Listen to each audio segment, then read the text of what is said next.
Hey, welcome back to Shavoy and Ras TV. Welcome again. Thank you for tuning in. If you haven't subscribed, please go ahead and subscribe, like, share with family, friends. Remember, get these words out. I'm always gonna be giving you content, as I said before, of our struggle and our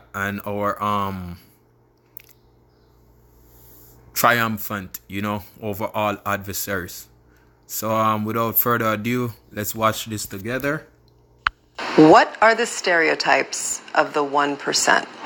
Entitled, Selfish, Me, white, they don't play by the rules, not thinking about others that may have come from a different side of the track.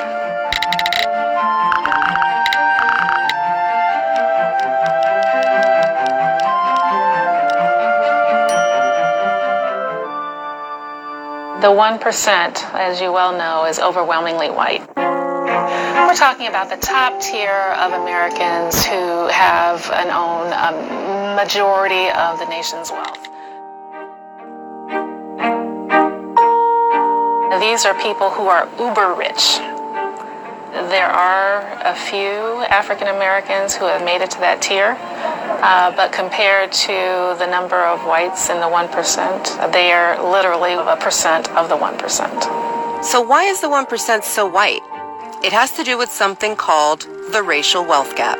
For every dollar of wealth held by the typical white household, the typical African American household owns only 6 cents of wealth. 6 cents. You heard right. So how did we get here? When you think about wealth, you have to understand that it's generational, that wealth left over generations actually compounds and builds and grows. African Americans were held as slaves and they weren't allowed to earn any income. They weren't allowed to own things at one point in this history, and that actually has contemporary effects. Effects Eddie Brown knew all too well, but was able to overcome.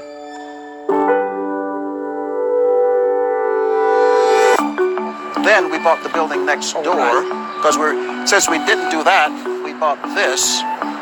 And then just September ago, we bought the next one too. So Brown Capital is basically all 3 townhouses. Today, Eddie is the CEO of Brown Capital, a firm with over $8 billion in assets under management. Along with his wife Sylvia, the Browns are hoteliers, patrons of the black arts, and philanthropists. Eddie and Sylvia Brown led the way towards making this building a reality, one of the largest gifts from an African-American family in this nation's history. So you were born to a teenage mother in the Jim Crow South, on the wrong side of the track. On the wrong side of the track, which means, as they say down south, dirt poor. But there's another concept, though, that people say, pick yourself up by your bootstraps. This is America. Our pastor used to say, people make that statement. What they don't realize is many people don't have boots. So you got to help get the boots. Then maybe they can lift themselves up. Is there an obligation, particularly in communities of color, to give back? I feel very strongly that there should be. I mean, how did they get there? Surely a lot of it was talent, but somebody had to look out for them and help them along the way. Despite their success, the Browns have still faced certain barriers to wealth creation. Home ownership is one of the pillars of wealth, and blacks continue to face discrimination in the housing market. We've sold a couple of homes over the years, and I remember the realtor said, let's take down photos so one seeing the home that's white won't recognize it as being a black homeowner. And I was just shocked. We were shocked. They said family photos around, they all should come down if you want to get A sale. A good price. So I'll take you into the library now. It's one of my favorite rooms. Even education hasn't leveled the playing field. Today, blacks with a bachelor's degree have less than half the wealth of whites who didn't graduate from college. I had 2 wonderful parents. They really strived for excellence. Now, my father was a neurosurgeon, and at the time there were only 11 in the country. He could not practice in white hospitals. He was turned down time after time. They would not say it was a race issue, but we knew.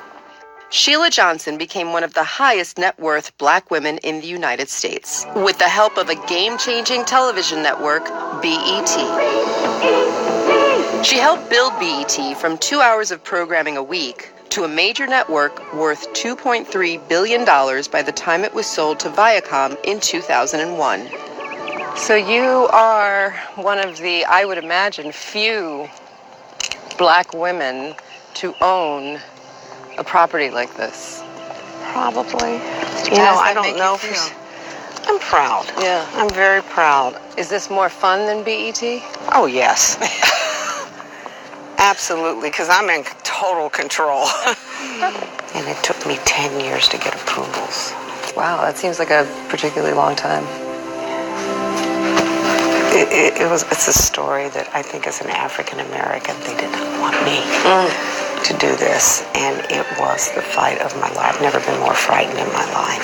Despite the pedigree that you have, They didn't care. They didn't care. If you are a person of color, you can have as much money as you want. You're still who you are. And that was a lesson I really learned. But there is a loneliness that very wealthy African Americans do feel in their lives. When it all comes down to it, there are very few people in that category.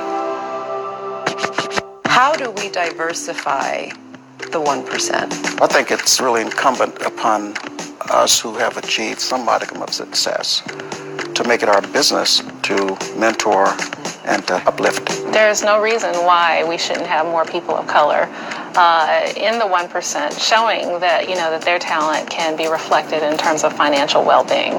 The data actually shows that people of color who are in job-creating positions hire more people of color. It's about power. If you have the money, through society you gain power. People start to notice you. Use that power appropriately. Reach out and feel secure within yourselves to be able to go out and help others. And that's the only way we're going to get stronger.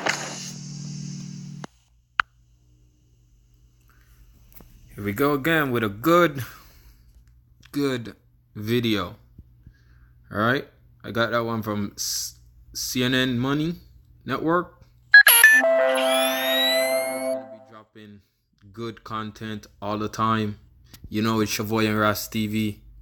Subscribe if you haven't subscribed. Please like, share with family, friends, and hit the notification bell.